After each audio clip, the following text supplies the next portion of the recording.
Mission Sarada মঠ থেকে একটা পত্রিকা বেরোয়, তার নাম হচ্ছে নিবোধত বলে। সারদা মঠ দক্ষিণেশ্বর থেকে 3 নম্বর পেজ পেয়েছো? দুটো উল্টে গেছে একসাথে নাকি? না, ওটা 3।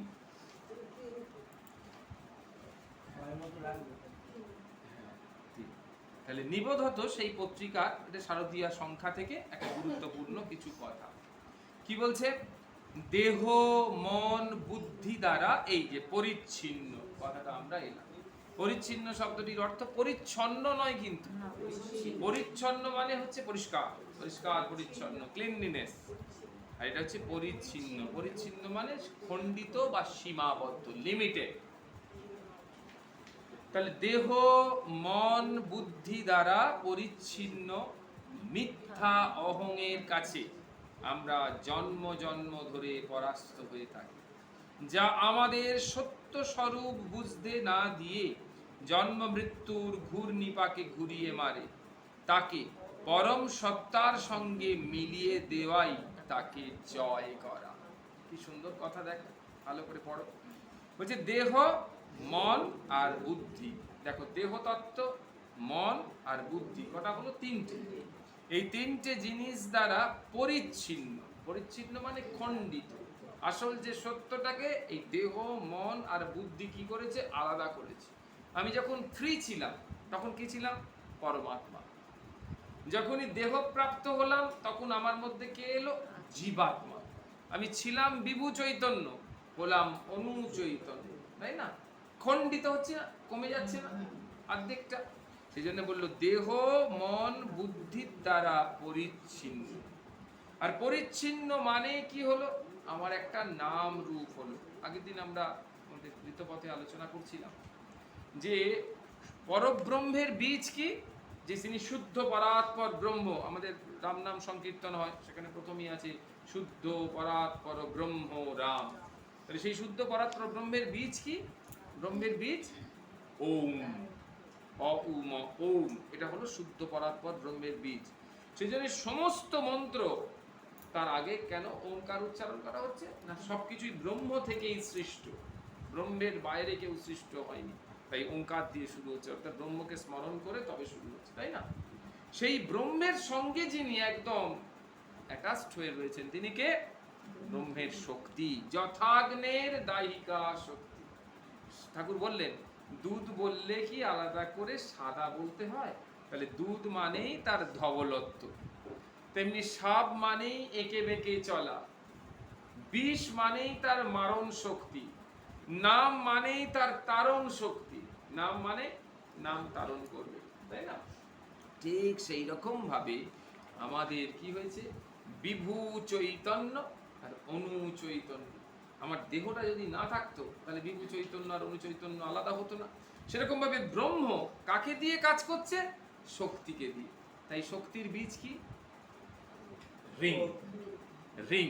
ব্রহ্মের বীজ ওম, শক্তির বীজ হচ্ছে রিং। শক্তির বীজ, সেই শক্তিটা পরাশক্তি, তার কোনো রূপ আমরা দেখছি না। সেই পরাশক্তি যখন এক একটা রূপ ধারণ করছে তখন তার এক একটা বীজ আলাদা হচ্ছে। যেমন আজকের মা জগদ্ধাত্রী, তিনি পরাশক্তি তো, তা তার বীজ কি? দুম, দয় দীর্ঘ অনুসার। এটা হলো মা জগদ্ধাত্রীর বীজ। কেন এরকম আলাদা হলো কেন? না, মা যখন জগদ্ধাত্রী রূপ ধরলেন তখন কি কি কি কি পেলেন তিনি? যেই জগদ্ধাত্রী রূপে প্রকটিত হলেন তিনি কি কি পেলেন? দুটো জিনিস পেলেন, একটা নাম মা জগদ্ধাত্রী, আর একটা রূপ। তাহলে নাম আর রূপ যখনই পান, তাই না, তখনই তিনি কি? সীমাবদ্ধ বা খণ্ডিত হয়ে গেল, তাই না? এই তাই কি বলা হলো যে দেহ মন বুদ্ধির দ্বারা পরিচ্ছিন্ন মিথ্যা অহংয়ের কাছে আমরা জন্ম জন্ম ধরে পরাস্ত হয়ে থাকি, যা আমাদের সত্য স্বরূপ বুঝতে না দিয়ে জন্ম মৃত্যুর ঘূর্ণিপাকে ঘুরিয়ে মারে। তাকে পরম সত্তার সঙ্গে মিশিয়ে দেওয়াই তাকে জয় করা। এবার মা জগদ্ধাত্রীর ক্ষেত্রে কি হলো? যেন মনে হচ্ছে খণ্ডিত, কিন্তু আসলে তারা খণ্ডিত, তারা পরাশক্তি। কিন্তু ওই ঘটনাই যখন জীবের ক্ষেত্রে ঘটছে তখন জীব সীমাবদ্ধ। যখন আমরা উন্মুক্ত ছিলাম তখন আমরা পূর্ণ শক্তিশালী সনাতন অংশ। আর সেই পঞ্চভূতের ফাঁদে ব্রহ্ম পড়ে কাঁদে। তাহলে সেই ব্রহ্ম যেই পড়েছে জীবাত্মা রূপে, সঙ্গে সঙ্গে কান্নাকাটি হচ্ছে, শোক করছে, এরকম। তাহলে ইন্দ্রিয় জয়, সংযমী হলো জয়। এটা স্টার্ট মার্ক দাও। ইন্দ্রিয় জয় করা মানে সংযম।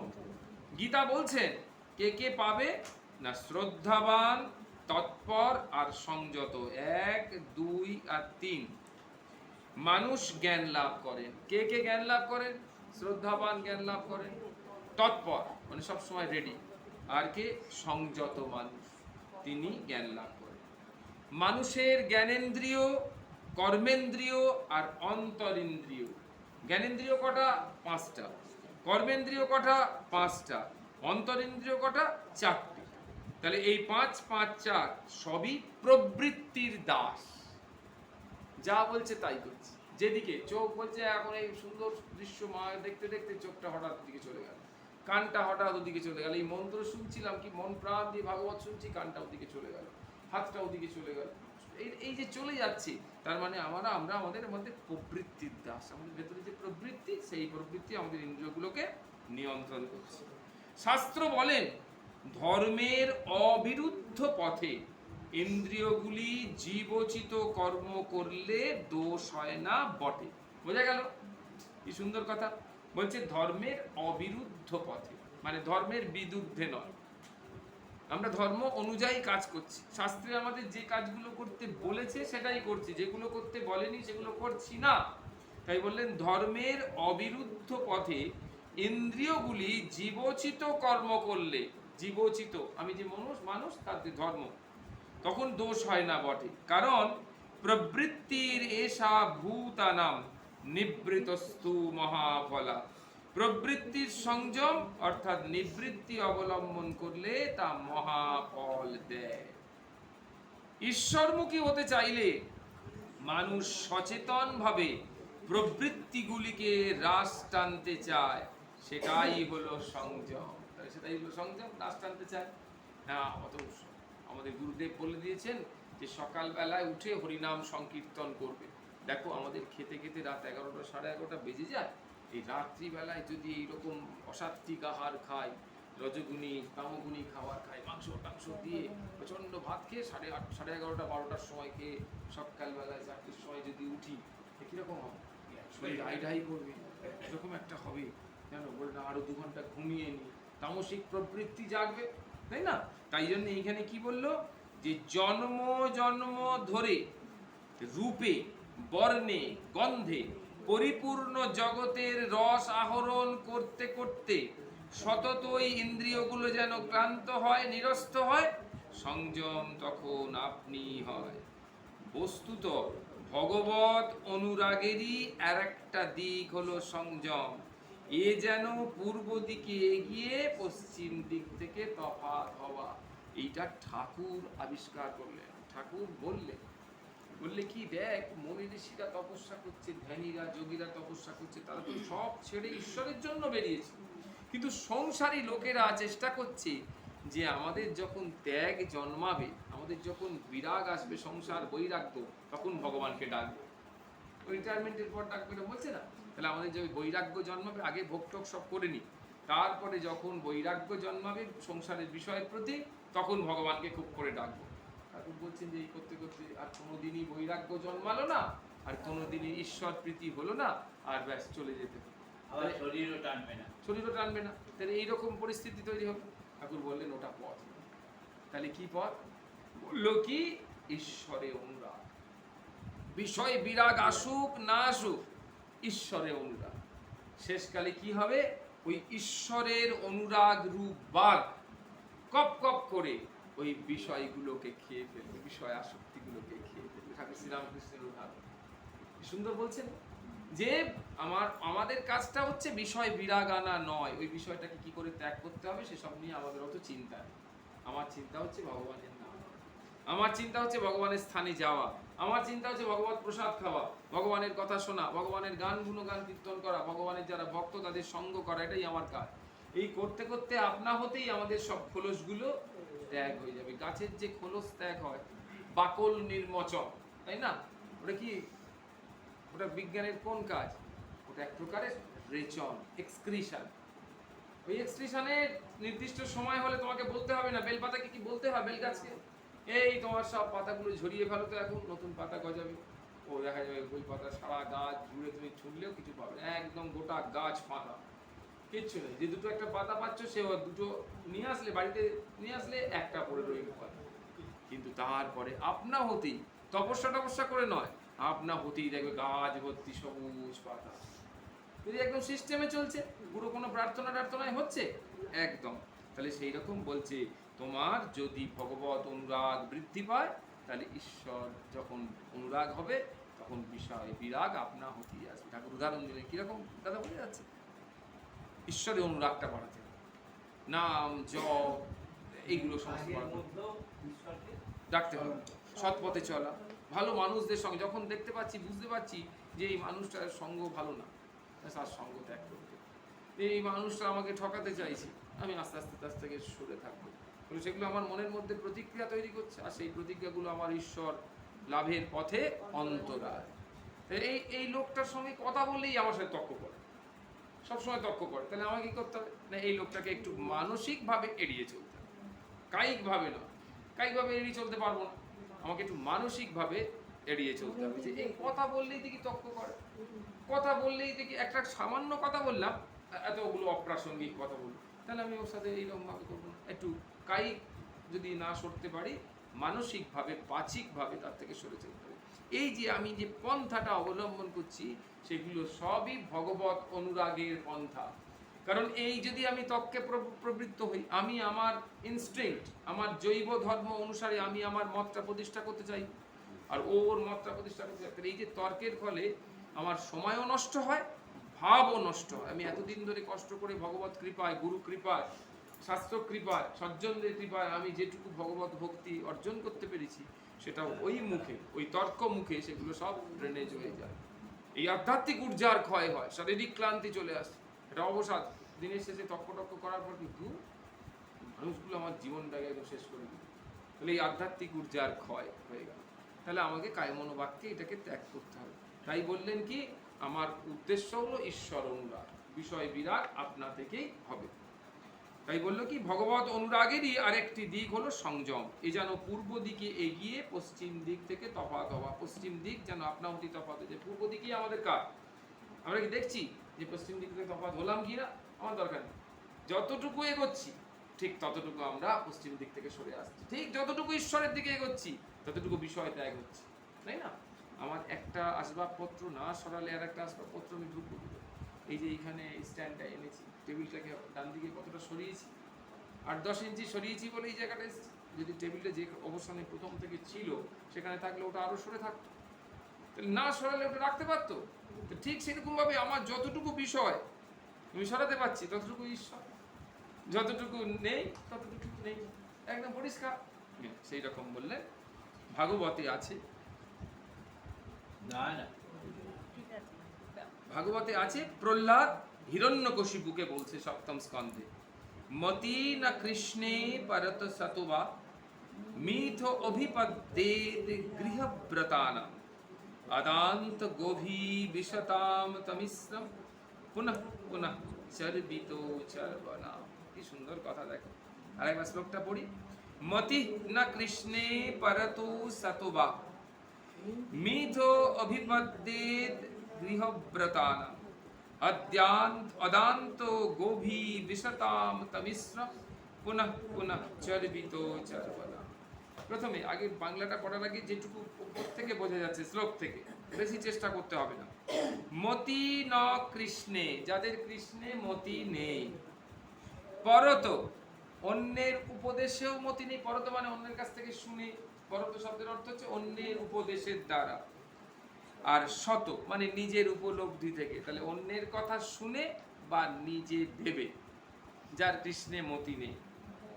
মিথ, মিথ বা দুটো চেষ্টা, মিথ শব্দের অর্থ হচ্ছে সাইমultaneously দুটো, হ্যাঁ, মানে কি ওই অন্যের উপদেশ এবং নিজের চেষ্টায় দুটোতেই অভিপদ্যেত বিকশিত হয় গৃহব্রতানাম। গৃহব্রতানাম মানে যারা দেহের প্রতি আসক্ত, গৃহব্রতী মানে সবসময় ঘরকে আগলে রেখেছে, তাকে বলে গৃহব্রতানাম। তাদের কখনো কৃষ্ণে মতি হয় না। তার ফলে কি হয়? অদান্ত, মানে যাদের দমনের ক্ষমতা নেই। অদান্ত মানে অসংযত। অদান্ত শব্দের অর্থ হচ্ছে অসংযত। গভী মানে ইন্দ্রিয়ের দ্বারা, গো মানে ইন্দ্রিয়, গভী। বিশতাম তমিশ্রম, বিশতাম মানে প্রবেশ করে, তমিশ্রম মানে নরকে, পুনঃ পুনঃ চর্বিত চর্বানাম, এইভাবে চলতে থাকে। মরলো আবার গেল, মরলো আবার গেল, এইভাবে চলতে থাকে। দেখো কোন শব্দটার অসুবিধা হচ্ছে। অদান্ত মানে অসংযত, যার দমন করার ক্ষমতা নেই। গভী মানে ইন্দ্রিয়ের দ্বারা। বিশতাম তমিশ্রম, সেই তমিশ্র নরকে প্রবেশ করে, পুনঃ পুনঃ চর্বিত চর্বনা, এবং সেইভাবেই ঘুরে ফিরে একই রকম জীবন যাপন করে, একই রকম মৃত্যু হয়, একইভাবে ফিরে আসে। বোঝা গেল? গভী মানে ইন্দ্রিয়ের দ্বারা। তাহলে বাংলায় কি বলছে? সংসারী জীবের ইন্দ্রিয় সংযম না থাকার ফলে ভুক্ত মানে ভোগ করা বিষয়কেই পুনঃ পুনঃ ভোগ করার জন্য এই সংসার রূপ ঘোর নরকের প্রতি তারা নিরন্তর ধাবিত হয়। একই জিনিস, যেটা ভোগ করে গেলাম, ভোগের আসক্তি ত্যাগ করতে পারিনি বলে ওইটাকেই ভোগ করার জন্য আবার এলাম, আবার গেলাম, আবার অনাসক্ত হয়ে যেতে পারিনি বলে আবার ওই ভোগটা করার জন্যই এলাম। তাহলে বললো পুনঃ পুনঃ চর্বিত চর্বানাম। চর্বিত মানে যেটা চিবিয়ে খাওয়া হয়ে গেছে সেটাকে আবার চিবনো, তাকে বলা হয় চর্বিত চর্বণ। বিখ্যাত একটা কথা। হ্যাঁ, তাই কি বলে, এটা বোঝা গেছে? সংসারী জীবের ইন্দ্রিয় সংযম না থাকার ফলে ভুক্ত মানে যেটা ভোগ করা হয়ে গেছে সেই বিষয়কেই পুনঃ পুনঃ ভোগ করার জন্য এই সংসার রূপ ঘোর নরকের প্রতি তারা নিরন্তর ধাবিত হয়।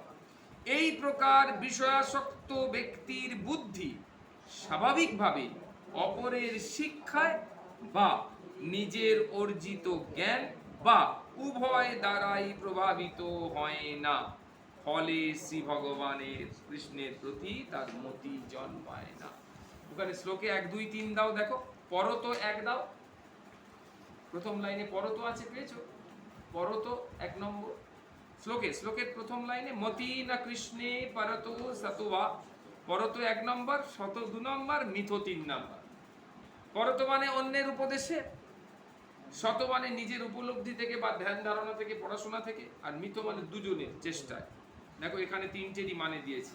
অপরের শিক্ষায় ওর মাথায় 1 নম্বর দাও, নিজের অর্জিত জ্ঞান তার মাথায় 2 নম্বর দাও, আর উভয়ের দ্বারাই 3 নম্বর দাও।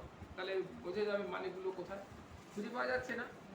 দেখো স্বাভাবিকভাবেই অপরের শিক্ষায়, এটা 1 নম্বর, বা নিজের অর্জিত জ্ঞান ওর মাথায় 2 নম্বর, বা উভয় দ্বারাই ওর মাথায় 3 নম্বর। তাহলে পরতো সতোবা মৃথ, বুঝে গেল? ভগবান শ্রীকৃষ্ণের প্রতি মতি জন্মায় না। এবার আমরা 4 নম্বরে আসছি। প্রবাজিকা আপ্তকাম প্রাণা মাতাজি নিবদ্ধত পত্রিকার সম্পাদিকা একটি নিবন্ধে লিখছেন, পাওয়া গেছে 4 নম্বর পৃষ্ঠা। ইন্দ্রিয়গুলির রাজা মন, তাকে স্থির রাখা মানুষের আজীবনের সাধন। দেখো তার জন্যই কিন্তু ঠাকুর বলছেন মন নিয়েই কথা।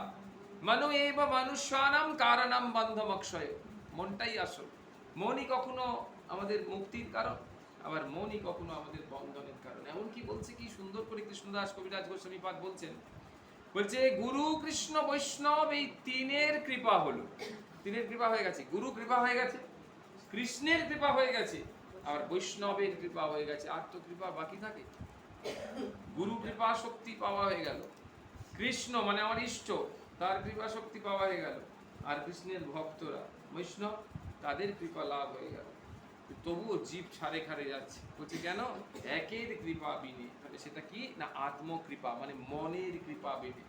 কি বললো? গুরু কৃষ্ণ বৈষ্ণব এই 3-এর কৃপা হলো, একের কৃপা বিনে জীব ছাড়ে খারে গেল। একের কৃপা মানে মন, মন কৃপা করলো না, মন সাথ দিল না, মন যা গ্রহণ করলো সেটাকে জীবনে বাস্তবায়িত করলো না, মন সব শুনে শুনে এসে বাড়িতে আবার সেই ভোগের দিকে গেল। তাহলে কি দাঁড়ালো ঘটনাটা? না সেই আমার সেই চর্বিত চর্ম, বারবার আসা বারবার যাওয়া। পুনরপি জননম পুনরপি মরণম পুনরপি জননী জঠরে শহর, চর্বিত চর্মানাম। মন তৃপ্তি হচ্ছে না সেজন্য অনাসক্ত নিয়ে যাচ্ছি না। সারা জীবন মন আমার চেয়ে চেয়ে গেছে, তা যখনই যেটা চেয়েছে আমার এখন এক্ষুনি একটু মিষ্টি খেতে ইচ্ছা করছে, সঙ্গে সঙ্গে মিষ্টি দিল, আমি একটু মিষ্টি খেয়ে নিলাম, তার মানে আমার মন তৃপ্ত হয়ে গেল। কিন্তু হলো না, সঙ্গে সঙ্গে মন কি করলো, যেই ওটা তৃপ্ত হলো সঙ্গে সঙ্গে অতৃপ্ত হয়ে গেল। মন যখনই তৃপ্ত হচ্ছে তখনই অতৃপ্ত হচ্ছে, একই জায়গায় আবার তৃপ্তির খোঁজ করছে। তাহলে এইভাবে করতে করতে তোমার জীবনটা গোটা তো এই তৃপ্তি অতৃপ্তির সমষ্টি জীবনটা। শেষে যখন মরলাম তখন অতৃপ্তি নিয়ে মরলাম। সেই অতৃপ্তিটা তৃপ্তি লাভের উদ্দেশ্যে, কারণ কি এই অতৃপ্তিটা তৃপ্ত করার প্রয়োজন কি, আসক্তিটার পূর্ণ করার প্রয়োজন কি, লোভটা পরিপূর্তি করার প্রয়োজন কেন, কেন আমাকে পূরণ করতেই হবে কেন? এই যে আমি অতৃপ্তি নিয়ে মরলাম, সেই অতৃপ্তিটা পূরণ করার প্রয়োজন কেন, কেন পূরণ করতেই হবে? হ্যাঁ, সেটা কেন করতেই হবে এরকম বাধ্যতামূলক কেন? না, আমাদের স্বরূপটা হচ্ছে সন্তোষ। যতক্ষণ আমি সন্তুষ্টির স্থিতিতে না যাব ততক্ষণ রগড়াবে, ততক্ষণ আমাদের স্বরূপটা হচ্ছে সন্তুষ্টি। আমি যেদিন, ওই জন্যই বললেন মা, কি বললেন, বলছে এক্ষুনি নির্বাসনা হও, তো এক্ষুনি হয়। তার মানে কি, নির্বাসনাটাই তো আমার স্বরূপ। তা আমি যখন মরছি আমার কোনো বাসনা নেই, তাহলে আমি স্বরূপ স্বভাব পেয়ে গেলাম, তাহলে আমি আবার আসবো কেন, আমি তো স্বরূপে মিলে গেলাম।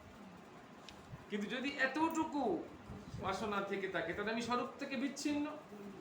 ওই বাসনাটা পূরণ করিয়ে আমাকে স্বরূপ বৈশিষ্ট্য প্রাপ্ত করাচ্ছে, তার জন্য আসতে হবে। আবার এসেই তো শুরু হয় না। একটা বাচ্চা, ধরো আমার একটা খুব বিয়ে করার ইচ্ছে, আমি মরে গেলাম, তো একটা বাচ্চা কি প্রথমে জন্মেই বিয়ে করে?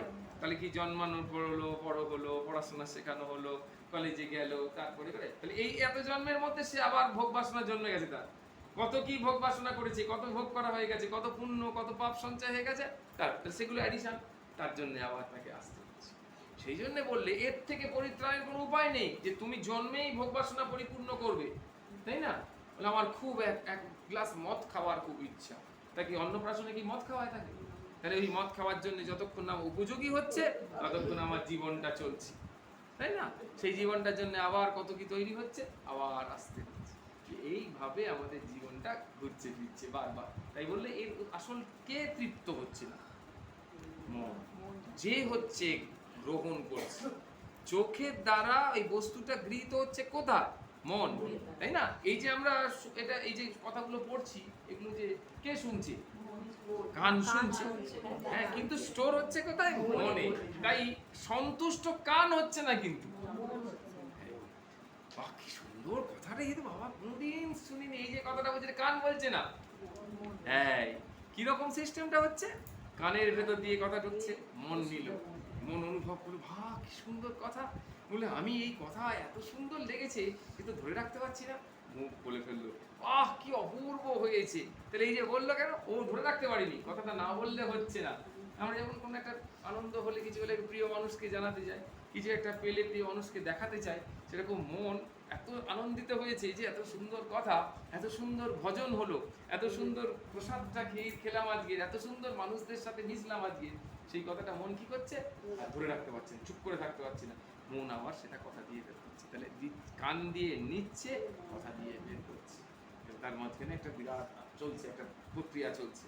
তাই এখানে কি বললো, ইন্দ্রিয়গুলির রাজা মন, তাকে স্থির রাখা মানুষের আজীবনের সাধন। তাহলে দেখছো একটাই জন্য সাধন, চঞ্চল কিমন কৃষ্ণ প্রমাতি বলভদ্রম তস্যহং নিগ্রহং মন্যে বায়ুরেব সুদুষ্কর। বলছে এত চঞ্চল মন, বায়ুর থেকে দ্রুততর। তাই ভগবান বললেন দুটো প্রক্রিয়া আছে, অভ্যাস আর বৈরাগ্য। অভ্যাস অবলম্বন করো আর বৈরাগ্য অবলম্বন করো, ভোগের দিকে ছুটো না। হ্যাঁ, কারণ কামাগ্নি কখনো তোমার ঘি ঢাললে নির্বাপিত হবে না, এরকম। বুঝা গেল? তাহলে কি বললো, যে অধ্যয়ন অধ্যাপনা ললিত কলা, এটা আর্টস আর কি, আর্ট আর কি, যে কোনো পেশা গৃহকর্ম এমনকি শরীর যাত্রা পর্যন্ত কোনো কাজই মন স্থির না হলে সুসম্পন্ন হয় না। প্রত্যেকেই জানে কোনো কাজই হবে না। সামান্য একটু জিনিসপত্র গুছিয়ে রেখেছি, সেটা যদি মনোযোগ দিয়ে না করি, ওর মধ্যে কি কি জিনিস গুছিয়ে রেখেছি সেটা মনে থাকবে, ভুলে যাও। অন্য মনস্ক হয়ে গুছিয়েছি, ব্যাস ভুলে যাও। এরকম ঘটনা ঘটে। আমাদের মুনি ঋষিরা বলছেন সব থেকে মূল্যবান জিনিস আমরা পাই না, কেন? এই দারুণ কথা বলে ফেলেছে, এটা শাস্ত্রের প্রতিবচন। অতি যত্নে রাখা হয়। অত্যন্ত মূল্যবান জিনিসকে আমি অতি যত্নে রেখে দিই। এত সুন্দর করে যত্নে রেখে দিয়েছি, মনে নেই কোথায় যত্নে রেখেছি সেটা আর মনে পড়ছে না। অতি যত্নে, এই তার ফলে গণ্ডগোল। ঠিক সেই রকম ভাবে তাই বললো কি, যে মন স্থির না হলে সুসম্পন্ন হয় না। অথচ সেই মনই মানুষের বশে নেই। যে একাগ্রমনা অর্জুন জীবন প্রভাতে অস্ত্র শিক্ষার সময় পাখির চোখ ছাড়া কিছু দেখতে পেতেন না, তিনি পরিণত বয়সে কৃষ্ণকে বলছেন চঞ্চলম হি মনঃ কৃষ্ণ। দ্রোণাচার্য সবাইকে ডাকছে এক এক করে, যুধিষ্ঠির, দুর্যোধন, ভীম, নকুল, সহদেব, দুঃশাসন, সবাইকে ডাকছে। কি দেখতে পাচ্ছ? দুর্যোধন তো ভাবলো মনে মনে, দুর্যোধনের চিন্তা তো সবসময় নাম কেনা। দুর্যোধন ভাবলো এসে যে আমার, এই দুর্যোধন তুমি কি দেখতে পাচ্ছ? বলছে প্রভু আপনাকে দেখতে পাচ্ছি, গাছ দেখতে পাচ্ছি। ও ভাবছে যে ভিশন কোয়ালিটিটা কতটা প্রোফাউন্ড, কত বলে আপনাকে দেখতে পাচ্ছি, গাছ দেখতে পাচ্ছি, গাছের ওপর ডাল ডাল দেখতে পাচ্ছি, ফল ফুল দেখতে পাচ্ছি, গাছের ওপর পাখি বসে আছে দেখতে, তুমি ছেড়ে দাও। ও ভাবলো যে যত আমার ভিশন এরিয়াটা, ভিশন পেরিফেরি যত বড় হবে, প্রোফাউন্ড হবে, তত আমাকে ডাকবে। বলে তুমি ছেড়ে দাও, তোমার দ্বারা হবে না। অর্জুনকে জিজ্ঞেস করলো তুমি কি দেখতে পাচ্ছ? অর্জুন প্রথমেই একদম ফার্স্ট বললো আমি গাছের ডালে পাখিটা দেখতে পাচ্ছি। প্রথম বললো আরো সূক্ষ্ম করো, তোমার দৃষ্টিটাকে আরো সূক্ষ্ম করো। গাছের ডাল দেখতে পাচ্ছ? বললো না। বলে কি দেখছো? শুধু পাখিটা। বলে আরো সূক্ষ্ম করো। বললো হ্যাঁ, শুধু পাখির মুখমণ্ডল দেখতে পাচ্ছি। বলে আরো সূক্ষ্ম করো। বলে এবার পাখির শুধু চোখ দুটো দেখতে পাচ্ছি। মানে ও বলেছে যে শুধু পাখির চোখ দুটো দেখতে পাচ্ছি। বলছে সমগ্র মনকে একাগ্র করো। কি দেখছো? বলে শুধু চোখ দুটো দেখছি। বলে শুধু চোখ দুটো দেখছি, আরো একাগ্র করো। বলে শুধু চোখ দুটো দেখছি, ব্যাস। যেই বলেছে শুধু চোখ, তীর ছোড়ো। সেই তীরটা কি করলো? ওটা কাঠের পাখি তো, সেই তীরটা গিয়ে ওই চোখটাকে নিয়ে, চোখের ফুটো দিয়ে তীরটা বেরিয়ে গিয়ে গাছে আটকে গেল। পাখি কিন্তু পাখিটা রয়ে গেল গাছের ডালে। পাখিটা এখানে ভগবানেরও তো খেল আছে।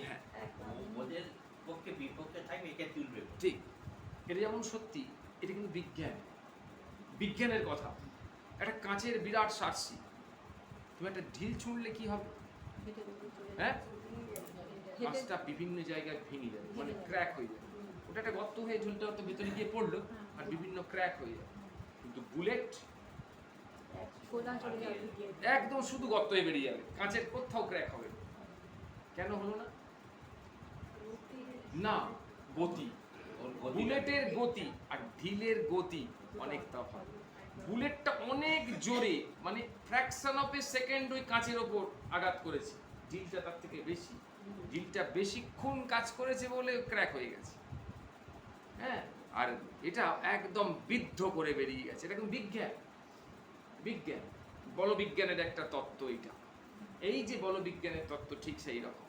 ওর একাগ্র মন, ফোকাসড মাইন্ড, এত আধ্যাত্মিক ঊর্জা ওই পোটেনশিয়ালিটি তৈরি করেছে যে সেই পোটেনশিয়ালিটি কি করলো, ওই চোখটাকে বের করে নিয়ে চলে গেল, কিন্তু পাখিটা গাছ থেকে নড়লো না, একদম।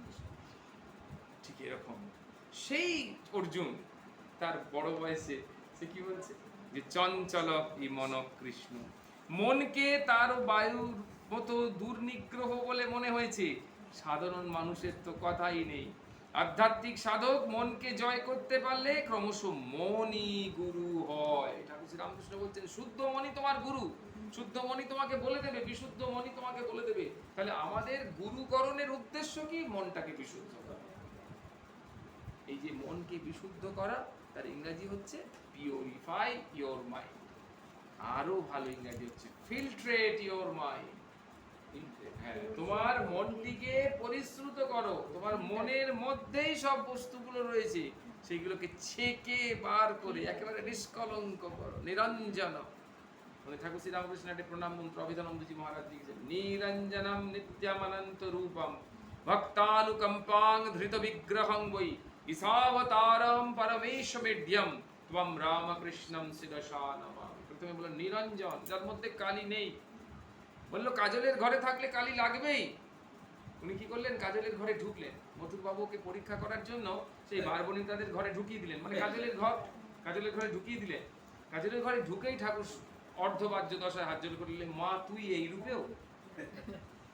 বললো মা, আমাদের তো কেউ কোনোদিন মা বলে সম্বোধন করেনি, আমাদের দেহটাকে ভোগ করার জন্য সবাই লালায়িত হয়ে আমরা দিতে চাচ্ছি না, এরকমও হয়েছে, তারা জোর করে আমাদের কাছ থেকে নিয়ে চলে। কে? এ তো আমাদের উদ্ধার কর্তা। একদম ঠিক একই ঘটনা যেরকম আমাদের শ্রীরামকৃষ্ণের জীবনে গেল, সেরকম মিশরে গিয়ে স্বামী বিবেকানন্দ পরিভ্রমণ করছিলেন সবাই মিলে একসাথে। হঠাৎ করে স্বামীজি বেঁকে গিয়ে একটা দিকে চলে গেল। স্বামীজিকে সবাই বারণ করছে, স্বামীজি আপনি ওদিকে যাবেন না, স্বামীজি ওদিকে যাবেন না, ওটা হচ্ছে রেড লাইটের এলাকা, বার বনিতারা ওখানে থাকে, খারাপ মহিলারা ওখানে থাকে। স্বামীজি তাদের ওখানে চলে গেল এবং তাকে দেখে স্বামীজির ওই পার্সোনালিটি, স্বামীজির ওই ডিভিনিটি, স্বামীজির ওই ব্যাপারটা দেখে তারা যারা ওইরকম সবসময় দেহ ব্যবসায়ী ছিল, সেই সমস্ত মেয়েরা তারা বলে এই আমাদের পরিত্রাতা, ইজ আওয়ার রেস্কিউয়ার বলে তার ওই কাপড়ে ওই যে এটা পাঞ্জাবিটা পরেছিল সেটাকে চুম্বন করছে, প্রণাম করছে। তাদের মধ্যে পর্যন্ত সেই সময় একটা ডিভিনিটি ফিলিংস জেগে গেছে, মানে ডিভাইন পার্সোনালিটি যে পেরিফেরির মধ্য দিয়ে যায়, সঙ্গে সঙ্গে সেই পেরিফেরি, গোটা পেরিফেরিটা পর্যন্ত একটা ডিভাইন ওয়ার্ল্ডে পরিণত হয়। তারপরে তাদের মধ্যে কোনো কামনা, বাসনা, লোভ, লালসা কিচ্ছু জাগছে না, তারা সেই ডিভিনিটি কি তাদের মধ্যেই ছিল। স্বামীজি গিয়ে কিন্তু সেই ডিভিনিটিটা ঢুকিয়ে দিলেন না, ইনজেক্ট করলেন না, just awaken the divinity. The divinity within them, তার মধ্যে ছিল। এই ডিভিনিটিটাই হচ্ছে তোমার বাংলাতে তাকে বলা হল ঊর্জা। ওই ঊর্জা, ওই আধ্যাত্মিক ঊর্জা, ওই পবিত্রতার ভাব, ওই যে স্বরূপ, ওটা ওদের মধ্যেই ছিল, কিন্তু কেউ তাকে জাগায়নি। সবাই দেহতত্ত্ব দিয়ে ওকে ভুলিয়ে রেখেছে। দেহে সুখ, ওরা দেহ দিয়ে দিয়েছে আর তার বিনিময়ে পয়সা পেয়েছে, খাওয়া দাওয়া করেছে, আবার দেহ দেবার জন্য ব্যস্ত হয়ে পড়েছে, এইরকম।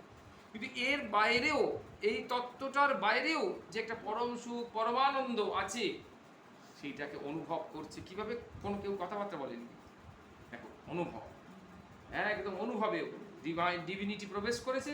Divinity awaken the divinity within of them, তাদের ভেতর থেকে যে ডিভিনিটিটা রয়েছে, পবিত্রতার স্বরূপটা রয়েছে, তাকে জাগ্রত করেছে। তার ফলে কোনো কথাবার্তা নেই কিন্তু, এসো তোমরা, এসো তোমরা পবিত্র হও, এসব কিছু বলছে না, কিন্তু শুধুমাত্র ওই পবিত্রতার ভাবেই তাদের ভেতরে পবিত্রতার জাগরণ ঘটছে। তারা চুম্বন করছে, পোশাকে চুম্বন করছে, নমস্কার করছে। এখানে একটা কথা আছে, ঠাকুরের আশীর্বাদ রয়েছে, ঠাকুরের কৃপা রয়েছে। সমস্ত মানুষের উপরে তো ঠাকুরের আশীর্বাদ রয়েছে, ঠাকুরের কৃপা রয়েছে, কিন্তু আমাদের ভেতরে যে মন, সেই মনটা সব সময় কিছু না কিছু পাওয়ার জন্য ব্যস্ত। সেই জন্যই ভগবান বলছে যে মনটাকে সবসময় এনগেজ করে দাও, নাম ভজনের মধ্যে দিয়ে এনগেজ করে দাও, না হলেই ওই মনটা একদম সোজা কুকুরের মতো ছুটবে, একদম ওই একে পাওয়ার জন্য, ওটা পাওয়ার জন্য, সেটা পাওয়ার জন্য ছুটবে। সেটাকে ওরকম সুযোগ দিও না। তাই বললো না কিরকম মন, না বায়ুরে বস্তু দুষ্কর, বায়ুর থেকেও বলা হয়েছে মানুষ মনেতেই বদ্ধ আর মনেতেই মুক্ত। মন এব মনুষ্যানাম কারণম বন্ধমোক্ষ, যেটা বললাম শ্রীরামকৃষ্ণ কথিত গল্পে দেখি, কুকর্ম করে অনুতপ্ত হলে মানুষ মৃত্যুর পর বৈকুণ্ঠে স্থান পেয়েছে। আবার ভাগবত শুনতে গিয়েও মনে মনে কুসঙ্গ যার উৎসাহ, তার গতি হয়েছে যমলোকে। সেই দুই বন্ধু রাস্তা দিয়ে বেরিয়েছে, একজন বলে কোথায় যাচ্ছি? বলে আমি ভাগবত শুনতে যাচ্ছি। বলে তুই ভাগবত শুনতে কি হবে, চল না এখানে বালবনিতার ওখানে যাচ্ছি, খুব দেহ সুখ ভোগ আছে, ওখানে যা। বলে না তুই যা, আমি যাবো না। বলে তাহলে তুই যা, ভাগবত শুনতে যা। যে ভাগবত শুনতে গেছে সে ভগবানের কথা শুনতে শুনতে আর মনে হচ্ছে আমার বন্ধুটা ওখানে কি আনন্দে আছে আর আমি এখানে কি বুড়োর ব্যাগ শুনছি। আর যে ওখানে খারাপ কাজ করতে গেছে, সে প্রথম দিকটা একটুখানি সুখটা পাওয়ার পরে তার স্তম্ভিত ফিরে এসছে। সে বলছে আমার বন্ধুটা ওখানে ভগবানের কথা শুনছে আর আমি এখানে কি কাজ করছি, এই বীজ প্রবৃত্তি আমার কি করে এলো। বেরিয়ে ফেরার পথে দুজনের মৃত্যু হয়েছে। যে ভাগবত পাঠ শুনতে গেছে তাকে যমদূতরা হিড়ির করে টানতে টানতে নিয়ে যাচ্ছে, আর যে ওখানে খারাপ জায়গায় গেছে তাকে বিষ্ণুদূতরা টানতে টানতে নিয়ে যাচ্ছে।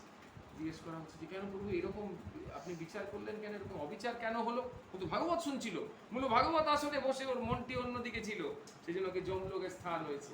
আর ও খারাপ জায়গায় বসে ওর ভাগবতী মন, এবং সেই জন্য ওর সেই ভগবত ধামে তার গমন হচ্ছে। সেই কথাটা এখানে বলছে যে কুসঙ্গে যার উৎসাহ, তার গতি হয়েছে যমলোকে। তাই সাধন ভজন যতই করা যাক না কেন, প্রভু হয়ে থাকা মনকে বসে আনাই আসো।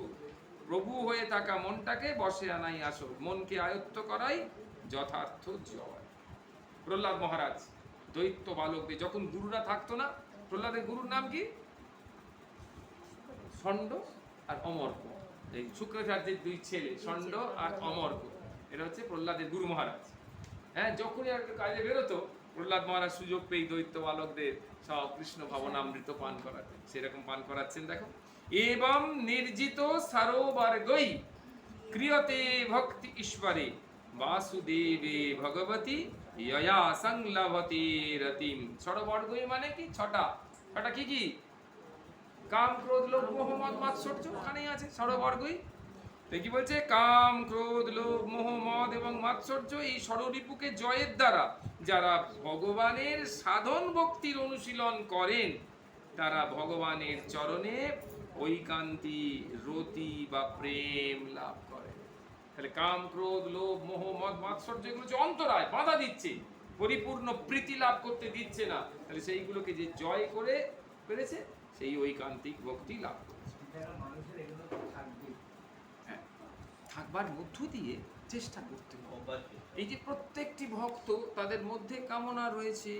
হ্যাঁ, যখন প্রেমানন্দজি প্রায় সময় বলছেন যে সব সময় নিজেকে প্রশ্ন করতে হবে, এখনো যেহেতু আমার কামনা, সেই জন্য গোপাল ভাঁড়ের সেই রাজামশাই গোপাল ভাঁড়কে প্রশ্ন করেছিল না যে কামনা কবে যায়, তার উত্তর গোপাল ভাঁড় দিতে পারেনি। 3 দিনের পর যদি উত্তর না দিতে পারো, তোমার শুলে চড়ানো হবে। সে রাত্রি ঘুমোতে পারে না, শুকিয়ে গেছে। ওর মা জিজ্ঞেস করছে কি হয়েছে তোর, কিরকম ব্যাপার হয়েছে? বললো কালকে যখন সকালে যাবি আমি উত্তর দিয়ে দেবো, তুই রাজামশাইকে গিয়ে বলবি। একটা পুরিয়া দিয়েছি মা, বলে রাজামশাই হাতে দিয়ে বলবি মা পাঠিয়েছেন, এটাই নাকি আপনার প্রশ্নের উত্তর।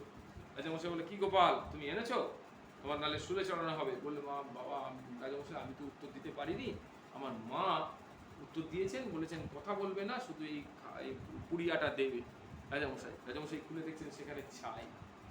তার মানে কি, যতক্ষণ আমার দেহটা পুড়ে ছাই না হচ্ছে, আমি যতই সাধক প্রধান, এখন পরিষ্কার বলছে, চন্ডিতেও আছে, হ্যাঁ, যত তামপি চেতাংসি বলদাকৃষ্য মোহায়, এই চেতনাকে বলদাকৃষ্য মোহায়। আবার গীতাতে ভগবান বলছেন যত তো হি অপি কৌন্তেয় পুরুষস্য বিপশ্চিত ইন্দ্রিয়ানি প্রমাথিনি হরন্তি প্রসবং মন। ইন্দ্রিয়গুলো টেনে নিয়ে যায়। তুমি যতই বিপশ্চিত হও, বিবেকী মানুষ হও, জ্ঞানী ধ্যানী মুনি ঋষি হোক না কেন, ইন্দ্রিয় টেনে নিয়ে যাবে। সেই জন্য বলছে যে এইগুলো থেকেই যাবে। কিন্তু এই ষড়রিপুকে জয়ের দ্বারা যারা ভগবানের সাধন ভক্তির অনুশীলন করেন, তারা ভগবানের চরণে ঐকান্তি, রতি বা প্রেম লাভ করে। থাকবে, কিন্তু আমাদের ভগবানের অনুশীলন করে যেতে হবে। মা শারদা বলছেন মনোজয়ের উপায় প্রসঙ্গে সরল ভাষায় তিনি বলছেন সর্বদা বিচার করবে। কি বিচার করব? যে বস্তুতে মন যাচ্ছে তা অনিত্য চিন্তা করে ভগবানে মন সমর্পণ করে। কোন দিকে মনটা যাচ্ছে? পুরো তো অনিত্য। ঠাকুর কি সুন্দর বলছেন, প্রেমানন্দজি এত সুন্দর বলছেন। সত্যি সত্যি আমরা কতদিন ভেবেছি, কিন্তু এই জিনিসটা কোনোদিন ভাবিনি যে তরকারি, তারপর থেকে ওই কথাটা শোনার পর থেকে না ওই জিনিসটা চলে গেছে আমার। বলে যা তরকারি হয় তাই, মানে বলছে যে তোমার সব থেকে প্রিয় তরকারিটা তুমি খাচ্ছ, বলে এই স্বাদ কতক্ষণ পাবে? সবাই জিজ্ঞেস করছে, বলে যখন আমার পেটে চলে যাবে, পায়খানা দিয়ে বেরিয়ে, বলে না, গলা থেকে নামলে, যেই গলা থেকে জিহ্বার এন্ড চলে যাবে, আর তুমি এক মুহূর্তের জন্য স্বাদ পাবে? আর পাবে? যতই প্রিয়তম বস্তু তুমি খাও, যে ওটা খেলে আমার একদম, হ্যাঁ, তাহলে যে জিভটা পেরোলেই, জিভের সীমাটা ত্যাগ করলেই, তারপরে কি ওর পরিণতি কি? পরের দিন বিষ্ঠা হয়ে বেরিয়ে যাবে। সেই জন্য মা বললেন কি, যে বস্তুতে মন যাচ্ছে তা অনিত্য চিন্তা করে ভগবানে মন সমর্পণ করুন। ভগবান নিত্য, তাকে সমর্পণ করুন। একটি লোক মাছ ধরছিল, পাশে বাজনা বাজিয়ে বর যাচ্ছে, কিন্তু তার ফাতনার দিকেই দৃষ্টি। বাতাস থাকলে প্রদীপের শিখা স্থির থাকে না, মনেও কামনা বাসনা থাকলে মন স্থির হয় না। ফাতনার দিকে দৃষ্টি বলে ওখানে দেওয়া আছে। মানে গল্পটা এইরকম যে ফাতনার দিকে দৃষ্টি, যে বর ওখানে চলে গেল, অনেকক্ষণ পরে বললো হ্যাঁ গো, তুমি ওখানে বর চলে গেল দেখোনি? বল কই বর, কোথায়? তখন মাছ ধরা পড়ে গেছে। বলো আবার সে ছুটে গিয়ে মাছটা যেগুলো ফেলে দিয়ে ছুটে গিয়ে বর দেখে চলে গেল। পাশ দিয়েই বর গেল, সেখানে কিন্তু খেয়াল নেই, কারণ তার দৃষ্টিটা সম্পূর্ণ মন, চেতনা, বুদ্ধি, বিবেক সবকিছু এই ফাতনার দিকে। তাই বললো বাতাস থাকলে প্রদীপের শিখা স্থির থাকে না, মনেও কামনা বাসনা থাকলে মন স্থির হয় না। প্রবাজিকা আপ্তকামপ্রাণা মাতাজি লিখছেন, অজ্ঞান আর অসংযমের মূল হলো আসক্তি, অ্যাটাচমেন্ট। আসক্তি বজায় রেখে সাধন করা বৃথা। যদি আসক্তিও থাকবে, আবার সাধন করব, সেটা বৃথা পরিশ্রম। এটি বোঝানোর জন্য শ্রীরামকৃষ্ণ দুটি উপমা ব্যবহার করেন। মোক্ষম উপমা। একটা চাষা সারা দিন ধরে মাঠে জল ভর্তি করেছে, তারপরে এক হাঁটু পর্যন্ত জল হয়ে গেছে মাঠে, কি সুন্দর। একটু ঘুমিয়ে পড়েছে, ঘুমা খানিকক্ষণ যখন ঘুম টুম উঠে তখন দেখছি যে মাঠে এক ফোঁটা জল। তুই জলটা কোথায় গেল? উনি আবিষ্কার করলো একটা ঘোপ, মানে একটা গর্ত, সেই গর্ত দিয়ে জল বেরিয়ে চলে গেছে। তাহলে ঘোপ থাকার মানে কি হলো? ওই পরিশ্রম, সম্পূর্ণ পরিশ্রম জলে চলে গেল। ঠিক এইরকম একটি উদাহরণ শাস্ত্রে আছে, কি সুন্দর। একটা শিষ্য তার গুরুদেবের কাছে উপদেশ চাইতে গেছে, প্রতিদিন উপদেশ দিচ্ছে, সেই উপদেশে খুব একটা বেশি কাজ হয় না। গুরুদেব বলছে যে গুরুদেব আমার খুব একটা কাজ হচ্ছে না। গুরুদেব একটা বালতি করে জল আনতে দিয়েছে, সে বালতিতে ফুটো, 2-4টে ফুটো আছে। ও বালতি করে জলটা নিয়ে আসতে যায়, যখন গুরুদেবের কাছে আসে এক ফোঁটা জল নেই। গুরুদেব আবার বলে জল নিয়ে এসে, এরকম করে 6বার 10বার এরকম। গুরুদেব এই বালতিটা তো ফুটো। বললো আচ্ছা তুমি যখন বালতিটা প্রথম নিয়ে গেছিলে তখনকার যে অবস্থা আর এখনকার যে অবস্থা, কিন্তু পার্থক্য কিছু হয়েছে? বলে কি পার্থক্য হবে? জল আমি কিছুতেই ওখান নদী থেকে আপনার বাড়ি পর্যন্ত আনতে পারিনি। বলে কিন্তু বালতিটা দেখ পরিষ্কার চকচক চকচক চকচক। তাই তুমি যতই পারো না পারো না পারো, এই যে বারবার বারবার উপদেশ শ্রবণ করছো, তার ফলে মনটি কিন্তু ওয়াস্ট হচ্ছে, পরিষ্কার হচ্ছে, তাই না? মনটি মালো নির্মচনং পুংসাং জল স্নানম দিনে দিনে সকৃত গীতাম্ভসি স্নানম সংসার মলনাশনম। গীতাতে আছে, মঙ্গলাচরণে আছে যে আমরা বাইরের মল পরিষ্কার করতে পারি বিভিন্ন বাহ্যিক বস্তু দিয়ে, কিন্তু অন্তরের মল কি করে পরিষ্কার করবো? এ বলছে, আমরা আগের দিন আলোচনা করছিলাম না, মল, বিক্ষেপ আর আবরণ। মলটা কিসে যায়? নাম ভজনের দ্বারা। বিক্ষেপটা কিসে যায়? সাধু সঙ্গের দ্বারা। আর আবরণটা কিসে যায়? সন্ত কৃপা করলে তবে আবরণ যায়, গেলে মনটা পরিষ্কার হবে একদম। তাই এখানে কি সুন্দর করে দেখা গেল যে ঠাকুর বলছে, তুমি চাষ করবার জন্য খেতে অনেক কষ্টে জল আনছো, কিন্তু ঘোপ আলের গর্ত দিয়ে সব বেরিয়ে যাচ্ছে, নালা কেটে জল আনা বৃথা পণ্ডশ্রম হলো। আর দ্বিতীয়, টেলিগ্রাফের তারের ভিতরে অন্য জিনিস মিশাল থাকলে বা ফুটো থাকলে তারের মধ্যে খবর পৌঁছবে না। আসক্তি হলো ওই ছিদ্র যা দিয়ে আমাদের শুভ পথে চলবার শ্রম প্রয়াস গলে বেরিয়ে যায়। আসক্তি চলে গেলেই বিষয়ে উৎসাহ কমে যায়, একই সঙ্গে ভগবত ব্যাকুলতা আসে। যেই আসক্তি চলে গেল, অনিত্যের প্রতি আসক্তি চলে গেল, সঙ্গে সঙ্গে ঈশ্বরের প্রতি ভগবত ব্যাকুলতা এলো। আসক্তি জয় করতে না পারলে অন্তর থেকে যথার্থ ইন্দ্রিয় সংযম আসতে পারে না। এই নিরিখে বলা চলে আসক্তি জয়ই হলো জয়। এইটাকে একটা কোট করে রাখো, আসক্তি জয়টাই হলো জয়। ঠিক এই কথাটা মনে রেখে প্রহ্লাদ মহারাজ সেই দৈত্য বালকদের শিক্ষা দিচ্ছে, তস্মাৎ অর্থা চ কামা চ ধর্মা চ যত অপাশ্রয়া ভজতা অনিহয়াক আত্মনম অনিহম হরিমেশ্বরম। এই জন্যে নিষ্কাম ভাবে, নিষ্কাম ভাবে 1 নম্বর দাও, নিষ্পৃহ 2 নম্বর, আত্মস্বরূপ 3 নম্বর, ভগবান শ্রীহরির ভজনা করা কর্তব্য। শ্রীহরি কেমন? শ্রীহরিকে ভজনা করব কিভাবে? নিষ্কাম ভাবে, একবারে সেলফলেসলি, কোনো সেলফিশনেস থাকবে না, কোনো চাওয়া পাওয়া থাকবে না, নিষ্পৃহ, কোনো আসক্ত হয়ে নয়, আত্মস্বরূপ যেটি আমাদের ভেতরে বসে রয়েছে, শ্রীহরির ভজনা করা কর্তব্য। ধর্ম, অর্থ, কাম সব তাকেই আশ্রয় করে আছে, তার ইচ্ছা ব্যতীত কারুর কোনো কিছুই লাভ সম্ভব নয়। ভগবান যদি ইচ্ছা না করেন, বুঝতে পাওয়া যাচ্ছে, ভগবান যদি ইচ্ছা না করেন আমার শত চেষ্টাতেও, বেদান্তে রয়েছে ন অয়মাত্মা প্রবচনে ন লভ্য। হাজার শোনো, হাজার বলে যাও, কোনোতেই কাজ হবে না। ন অয়মাত্মা প্রবচনে ন লভ্য, ন মেধয়া, বুদ্ধির দ্বারা এই আত্মাকে পাওয়া যাবে না, ন বহুনা শ্রুতে ন, আমি অনেক দিন ধরে শুনছি, দীর্ঘদিন, তাতেও পাওয়া যাবে না। তাহলে কিসে পাওয়া যাবে? জমে বৈশ্বরেণুতে তেন লভ্য।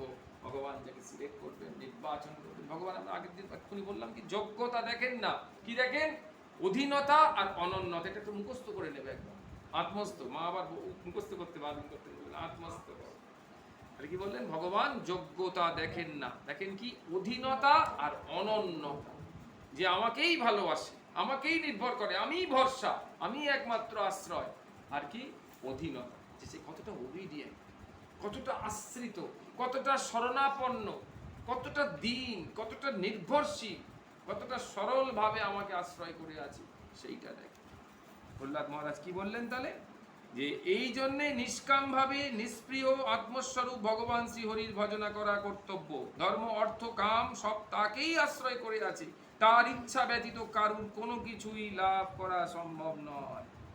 মাতাজি লিখছেন, বাস্তবিক একমাত্র মনে প্রাণে তৎপরায়ণ মানে ঈশ্বর পরায়ণ হতে পারলেই তাকে লাভের পথে যত অন্তরায় মানে বাধা, অন্তরায় মানে বাধা, তো যত বাধা সব জয় করতে মানুষ প্রাণপণ করে।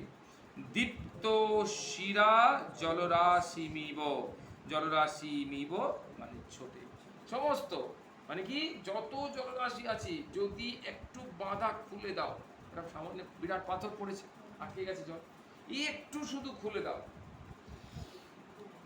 বাড়িতে ড্রেনে দেখবে ড্রেনে জল আটকে আছে, একটুখানি হলে এক হাঁটু জল জমে গেছে, একটুখানি আরো ভালো আমাদের এই বর্ষা টর্ষা হলে একদম হিমালয়ের সামনে দেখা যাচ্ছে যে এক হাঁটু এক কোমর জল হয়ে গেল, আবার 3-4 ঘন্টা পরে গিয়ে দেখা গেল কোথাও জল নেই, কেউ বিশ্বাস করবে না যে আমি বললাম যে জল হয়েছে, বলে কই জল তো নেই, চলে একটু সুযোগ পেলেই সে জল বেরিয়ে চলে যায়। ঠিক সেই রকম ভাবে বলছে যে একমাত্র মনে প্রাণে তৎপরায়ণ বা ঈশ্বর পরায়ণ হতে পারলেই তাকে লাভের পথে যত অন্তরায় সব জয় করতে মানুষ প্রাণ করত।